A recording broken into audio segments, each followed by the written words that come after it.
Mr. Chandler, I've known Tim since we were both 19. We went to school together at Azusa Pacific College. He's the one that introduced Derry and I way back then. One of my oldest and dearest friends, Tim. But this was based on a true event that happened at least 20 years ago, maybe more. And we were trying to get to Canada.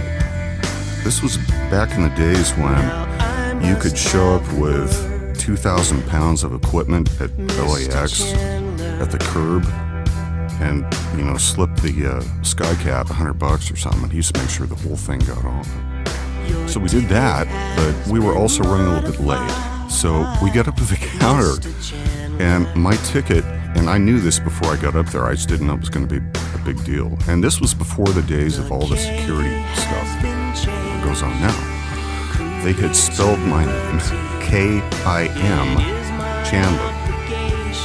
And we just happened to, have this poor woman, it just ruined her day. She must have already been having a bad day. But she just threw a fit about the fact that, like Steve writes in the song, Kim could be your sister, could be your daughter, could be your mother.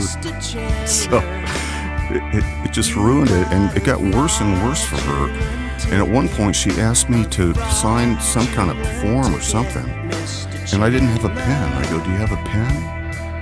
And she goes into this, she went, "Why, oh why don't people carry pens anymore?" It was literally that dramatic. I mean, all of it put together, it was so theatrical that it took on another thing over time. I remember when she said you have a fraudulent ticket, she just very slightly rolled her R on fraudulent, very slightly. But over time in my mind, this is what I hear. You have a fraudulent ticket! Mr. Chandler I love a lot because I think sonically, moody-wise, it's right up my alley, just musically. But I also think that lyrically, it's pretty brilliant that someone could take and experience like a fraudulent ticket and make a great story out of it and tell that story. Well, that brings up a question. Our listeners are asking, what are your lyrical influences? My most lasting lyrical influences are the folky guys, like James Taylor, his whole rhyming thing. Got a dog named David, got a bird named Dinah, got a birthmark on my thigh in the shape of mainland China, got a somewhat southern accent because I come from Carolina, and if you want to find us, we'll be walking right behind you, me and my guitar. I also loved Neil Young's very specific, I was thinking about what a friend had said, I was hoping it was a lie. You don't know what that friend said, I would love to know, but I know it's based on something that really happened, and so I've been one to write really specific detail. I think it rings of truth.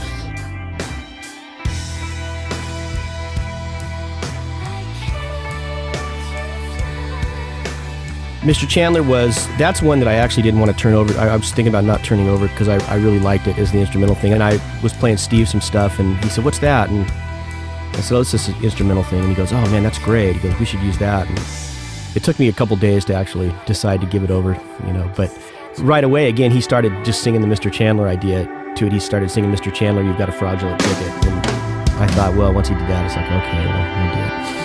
Mr. Chandler. We ultimately did get to Canada, and I don't remember where in Canada. I just said Manitoba because it sounded good.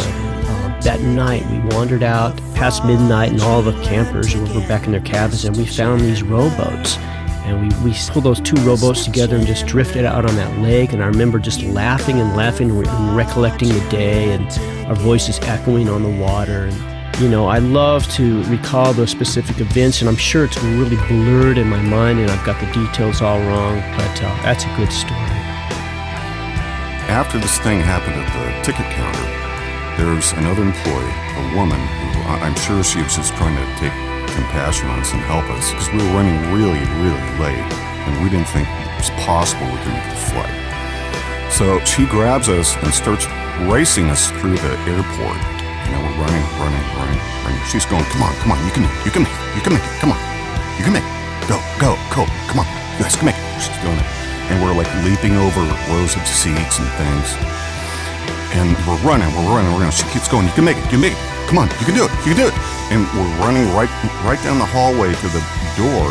She's going, you can make it, you can do it. Come on, you can make it. Oh, you didn't make it.